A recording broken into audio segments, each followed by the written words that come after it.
Hey guys, this is Dr. H, and I wanted to talk today about a couple other exercises in regards to, how couples should treat one another and how it should be on a regular daily basis. The first thing I wanted to talk about was validation. How do you feel when you get validation? How do you feel when you literally have a conversation with someone and they're just getting you and there's this energy and you're like you want the conversation to continue, you want the conversation to just flow because it's flowing and you're both validating each other and it's like cheerleader high five and everything. Don't you want that with your spouse? So you do what you want in your relationship. The more you don't do what you want in the relationship, the more negative it's going to be. So it's I think someone said it once, you be the change you be the change you want to see, kind of thing. It's very true. So when I say validation, if you feel like your spouse is invalidating you and you're like, oh, he doesn't care or she doesn't care and all of that, I would recommend that you begin validating them. Like literally start validating them the way you would like to be validated. And just do that because you not necessarily that you want it for yourself, because you do want that, but it also makes you feel good that the person you love, you can actually validate them and you see them look at you differently or look at you in a way where they're like, oh, she or he got that. It does something for you. And at times, it does switch where your partner begins to just look at you from a different perspective, where it's not about conflict and issues and all of that, but it's like, she or he gets me and they really like me and they're hearing what I'm saying because you're validating them, right? And in turn, you eventually will get what you've been putting out.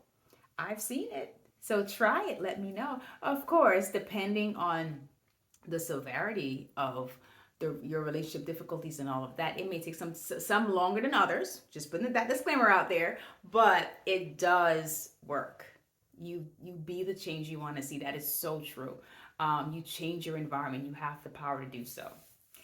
The next exercise or the next method or the next thing I wanted to speak about was active listening. The thing with active listening is you want to be able to make sure that your partner feels like you're listening to them. I think it's really key that when we listen, we don't listen to defend it, we listen to actually listen. And even if you don't like what your partner is saying, um, you'll have your time to speak. And if you're not able to have your time to speak, then you make the time to speak. Where you're like, hey, I didn't get a chance to speak to you. It's just really key for me. Do you have time? This, that, and the other. Because you want your partner to listen and hear you, right? But sometimes for that to happen, you would have to listen to your partner first, right? That give and take a little bit, right? And so when you are listening and hearing your partner's thoughts and emotions and feelings, you want to again be asking curious questions about what they're meaning and all of that. And it may open up the doorway where they're open to hearing from you as well. Because sometimes, and I mean, you tell me, right? Haven't you felt not even obligated, but haven't you felt like I can do that? Like if someone did something really nice for you, or if someone made you feel a good way, you kind of have good feelings toward them. It's just automatic. It's just a human thing. And if you're like putting out that good energy and that good feeling towards your partner, right? Where they just feel safe with you, right? When they open up more and when they want to hear more from you, like I said, you can change your environment. It's literally, up to you. The next factor I wanted to talk about was the 3-2-1 exercises. I do this a lot with my couples where there's emotional like disconnection. And so what I do is I give them this is it's called a 3-2-1. It's a 3-2-1 exercise where weekly or every other week, depending on the schedules of you and your partner, three things you sit down and you talk about your partner, three things that your partner did well in the week prior, two things that they can improve on, right? And one thing that you will work on in the following week.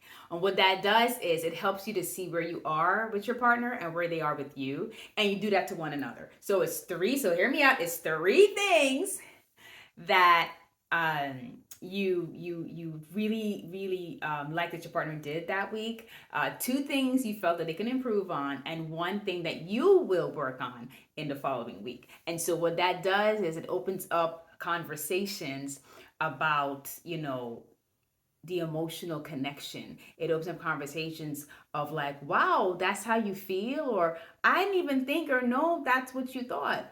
And it opens up that doorway for communication. So that's one big thing that will help you and your partner to meld a little bit. Even to the point where like the more you do it, the less you'll have. You'll be like, I only have one thing, or I only have like, and you'll see as you do the exercise. Again, let me know in the comments if this can work for you. And if you need any clarification, please send me a DM or a DM or a comment, and I'll definitely explain it further for you. But hopefully that exercise was helpful. Another one is prediction.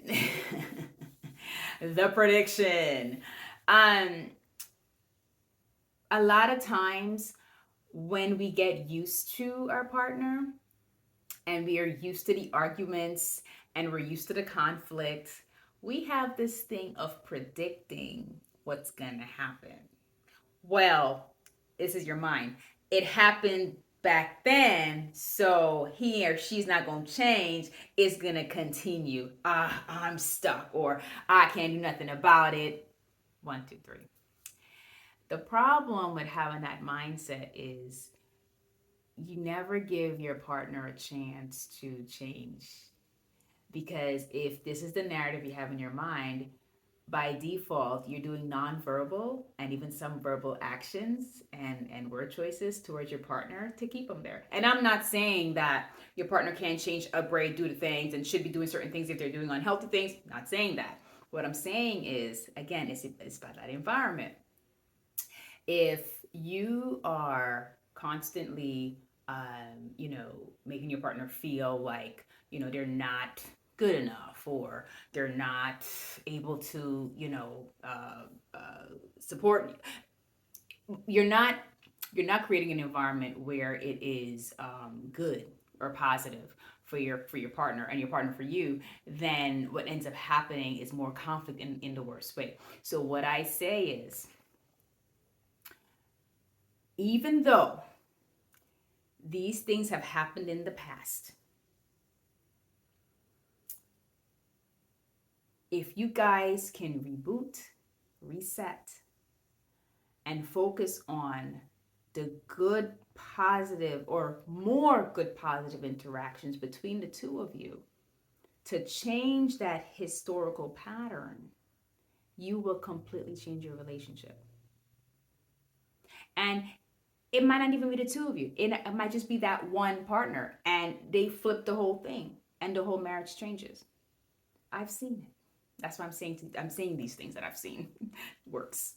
And so it takes work. Again, depends on the years. It depends on how long. It depends if kids or not, how old the kids are. Like, it depends on all these different factors, obviously. But the consistency of changing the way you look at a situation or look at your partner as you guys are going through life together, okay? If you're more in the positive bent and looking at things, yes, there may be conflict, but you would handle it in a different way where it doesn't become unhealthy or toxic.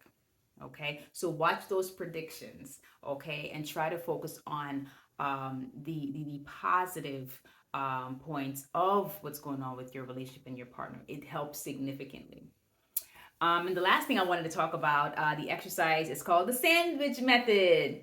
The sandwich method basically is where you have a problem with your partner, and you have to let them know, hey, I am not good with this. But how do you do it where it doesn't come across where it gets heated and defense and all of that? And this is where the sandwich method comes in. So with the sandwich method, basically what you are doing is saying a good thing about your partner, saying the needs for improvement situation that you have towards your partner, and then closing up with a good thing. So something like, honey, I really appreciate how you helped with the kids this morning. It really made me feel like connect. I felt like I was in unity with you, right? However, honey, I really do need you to get better with, taking out the dishes out of the dishwasher. So when I come home, I don't find them there. They're already done because you're here earlier than I am, and you did say you were gonna do it. So please, honey, if you can get a chance, just make sure that that's done before I get home, so that I'm able to cook and all the things, right? And babe, I love you so much, and I can't wait to just hang out with you or chill with you later, or you did a great job with something. The sandwich method, because your goal isn't to fight. See, goal isn't a fight. You might disagree, you may not like something that your partner does, but you don't necessarily have to fight. Like, it doesn't have to be like this heavy. It's a no. It could just be a conversation. Everything doesn't have to be a fight. So hopefully this was all helpful. I'm so glad that I was able to share some factors in regards to how to have a healthy relationship with your spouse, partner, or partner. And this is Dr. H, and have a good day.